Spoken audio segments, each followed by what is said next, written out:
সচিবালয়ে অগ্নিকাণ্ডের ঘটনায় গঠিত তদন্ত কমিটির প্রাথমিক প্রতিবেদন অন্তর্বর্তী সরকারের প্রধান উপদেষ্টা অধ্যাপক মোহাম্মদ ইউনূসের কাছে হস্তান্তর করা হয়েছে।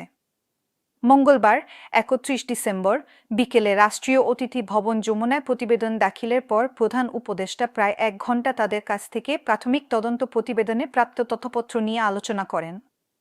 অক্লান্ত পরিশ্রম করে নির্ধারিত সময়ের মধ্যে প্রাথমিক প্রতিবেদন দাখিল করায় তিনি তদন্ত কমিটিকে অভিনন্দন জানান। বিকেলে রাষ্ট্রীয় অতিথি ভবন যমুনার সামনে প্রেস ব্রিফিংয়ে শফিকুল আলম এ তথ্য জানান। তিনি বলেন, প্রধান উপদেষ্টা তদন্ত কমিটির সদস্যদের কাছে সচিবালয়ে ভবিষ্যতে অগ্নিকাণ্ড যেন না ঘটে সে ব্যাপারে দীর্ঘমেয়াদী ভিত্তিতে কি করা যেতে পারে সে সম্পর্কে সরকারকে অবহিত করতে নির্দেশনা দেন। জীবনের সাথে চলে high five all time healthy life. নিশ্চিন্তে খান, স্বাস্থ্যকর অল টাইম পান। All time healthy life.